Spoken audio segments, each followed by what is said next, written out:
നമസ്തേ പ്രിയമുള്ള പ്രേക്ഷകരെ, നമ്മുടെ ചർച്ച ചെയ്യുന്ന ജ്യോതിഷ വിഷയം ചാരവശാൽ ബുധൻ സ്വന്തം നിജക്ഷേത്രമായ മീനൻ രാശിയിലേക്ക് പ്രവേശിക്കുകയാണ്. ആ മീനൻ രാശിയിൽ പ്രവേശിക്കുന്ന ബുധൻ 20 ദിവസക്കാലമാണ് തൻ്റെ നിജരാശിയായ മീനത്തിൽ നിൽക്കുന്നത്. പക്ഷെ ബുധനെ നിജരാശിയിലാണെങ്കിലും ബുധൻ്റെ ഓരോ മാറ്റവും വളരെയധികം പ്രാധാന്യമുണ്ട്. കാരണം ബുധ ഫലതസ്തു സർവത, ഏത് സമയത്തും ഫലം ചെയ്യുന്ന ഗ്രഹമാകുന്നു ബുധൻ.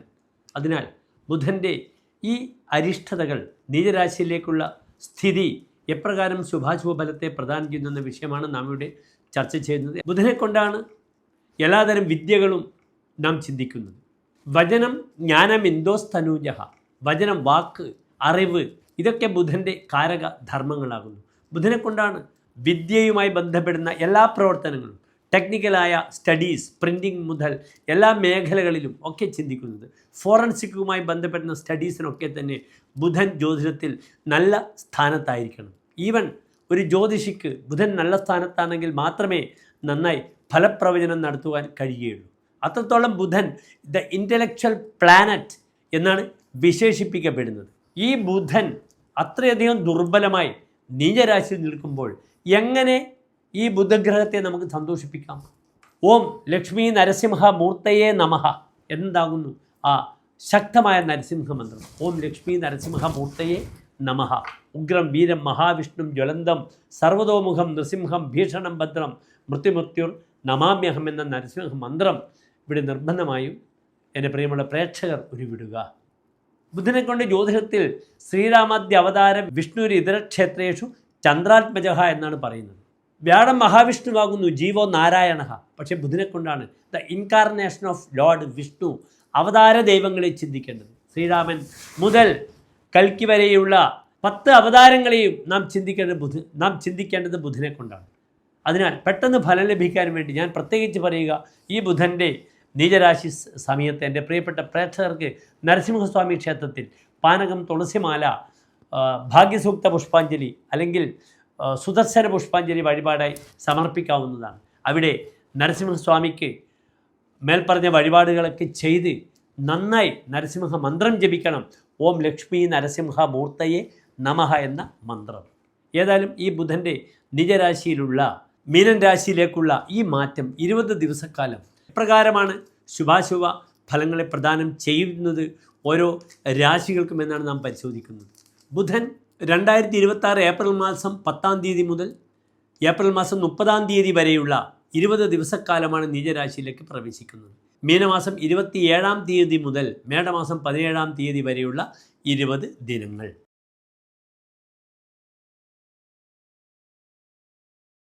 മകംപൂരം ഉത്രം നക്ഷത്രത്തിൻ്റെ ആദ്യത്തെ 15 നാഴിക വരുന്ന 2.25 നക്ഷത്ര സമൂഹം. ഇവിടെ ചിങ്ങൻ രാശിക്കാർക്ക് ബുധൻ നിൽക്കുന്നത് നീചസ്ഥനായി 8-ാം ഭാവത്തിലാണ്. 2 ഭാവങ്ങളുടെ അധിപനാണ് ബുധൻ. ഒന്ന് ലാഭാധിപനാണ്, മറ്റൊന്ന് ധനാധിപനാണ്, വാക്കാണ്, വിവിധ തരത്തിലുള്ള വിദ്യകളാണ്, കുടുംബമാണ്. താൻ സംരക്ഷിക്കപ്പെടേണ്ട തൻ്റെ ഭാര്യയും മക്കളുമൊക്കെയാണ് 2-ാം ഭാവം കൊണ്ട് ചിന്തിക്കുന്നത്. ഭർത്തവ്യം, താൻ സംരക്ഷിക്കപ്പെടേണ്ട തൻ്റെ ഭാര്യ സന്താനങ്ങളാണ്. ഈ ഗ്രഹമാണ് വളരെ നീചസ്ഥനായി അഷ്ടമത്തിൽ നിൽക്കുന്നത്. അതിനാൽ കുടുംബസമാധാനം വളരെയധികം മോശമാകുന്നൊരവസ്ഥ വരും. ധനപരമായ വിഷയത്തിൽ വലിയ ചതിവ് വരും. ഇൻവെസ്റ്റ്മെൻറ്റിന് പറ്റിയ സമയമേ അല്ല ഈ 20 ദിവസം. തൻ്റെ ധനം മുഴുവൻ നശിച്ചു പോകും. ലാഭാധിപനാണ് ഏറ്റവും ദുർബലമായ അഷ്ടമത്തിൽ നിൽക്കുന്നത്. ഈ സമയത്ത് അന്യദേശത്തൊക്കെ പോകാൻ നല്ലതാണ്. പക്ഷെ അതൊക്കെ ഇൻവെസ്റ്റ്മെൻറ്റിൻ്റെ വിഷയത്തിലേക്ക് വേണ്ട. ബുധൻ നന്നായി വരട്ടെ. ബുധൻ നീചസ്ഥിതി കഴിഞ്ഞ് 9, 10, 11 ഭാവങ്ങളിലൊക്കെ വരുന്നത് ഈ 20 ദിവസം കഴിഞ്ഞാൽ നന്നായി പ്രദാനം ചെയ്യും. ഇപ്പോൾ നല്ലൊരു വർക്ക്ഷോപ്പ് നടത്തേണ്ട സമയമാണ്. എന്ത് ചെയ്യണം, ഏത് ചെയ്യണം, അല്ലാതെ ഇടിച്ച് പൊട്ടിക്കുന്ന വർക്ക്ഷോപ്പല്ല. താൻ സ്വയം ഒരു വർക്ക്ഷോപ്പ് സംഘടിപ്പിക്കണം. താൻ എന്ത് ചെയ്യണം, അതിന് ഏറ്റവും നല്ല സമയമാണ്. ഒരുപക്ഷെ വിദേശത്ത് പോയി ഒരു പദ്ധതി ആരംഭിക്കുന്നുണ്ട്, അല്ലെങ്കിൽ ദേശം വിട്ട് മദ്രാസിലോ മൈസൂരോ കോയമ്പത്തൂരോ പോയി ഒരു കച്ചവടമുണ്ടെങ്കിൽ സ്ഥലങ്ങളൊക്കെ കണ്ട് അവിടുത്തെ കൾച്ചർ, സംസ്കാരം, അവിടുത്തെ ബിസിനസ് എപ്രകാരമാണ്, അവിടെ തനിക്ക് സ്റ്റെബിലിറ്റി ഉണ്ടാകുമോ എന്നൊക്കെ പഠിക്കാൻ ഏറ്റവും അനുകൂലമായ സമയമാണ്. വലിയ കാശൊന്നും മുടക്കരുത്. മുടക്കിയാൽ എല്ലാം നഷ്ടപ്പെടും. ചിങ്ങൻ രാശിക്കാർക്ക് ഒരു തരത്തിലുള്ള പ്രോമിസുകൾ ആർക്കും കൊടുക്കരുത്. റാഷ് പ്രോമിസസ്, അനാവശ്യമായ പ്രോമിസുകൾ, വാഗ്ദാനങ്ങൾ നൽകിയാൽ തനിക്ക് ഉള്ള പേരും വിലയും റെസ്പെക്റ്റും ഒക്കെ നഷ്ടപ്പെടും. അതിനാൽ investment should be very careful. ₹1 ഒരു ഇൻവെസ്റ്റ്മെൻറ്റ് ഉണ്ടെങ്കിൽ തന്നെ യഥാർത്ഥ രേഖയോടുകൂടി തന്നെ മാത്രം ചെയ്യുക. അല്ലെങ്കിൽ രേഖയിൽ കൃത്രിമത്വം വരും, രേഖയിലൂടെ താൻ ചതിക്കപ്പെടും, ഒരു സംശയവുമില്ല. ഇവിടെ പരിഹാരങ്ങളൊക്കെ തന്നെ ഞാൻ തുടക്കത്തിൽ തന്നെ സൂചിപ്പിച്ചു കഴിഞ്ഞു. നന്നായി പരിഹാരങ്ങളൊക്കെ ചെയ്യുക. തന്നെ വിലപ്പെട്ട ആഭരണങ്ങൾ, സ്വർണം നഷ്ടപ്പെടും, യാത്രയിൽ വിലപ്പെട്ട രേഖകൾ നഷ്ടപ്പെടും. എന്നിട്ട് അതിൻ്റെ പിറകെ ഓടി നടക്കേണ്ടുന്ന ഒരു വല്ലാത്ത ഒരു മാനസികമായ അവസ്ഥയെ പ്രാപിക്കുന്നതാണ് ചിങ്ങൻ രാശിക്കാർ. വളരെ ശ്രദ്ധിക്കണം, പരിഹാരങ്ങൾ ചെയ്യുക. ത്വഗ് രോഗം വളരെയധികം വരുന്ന സമയമാണ്. ഗുഹ്യഭാഗങ്ങൾ വളരെയധികം ശ്രദ്ധിക്കുക.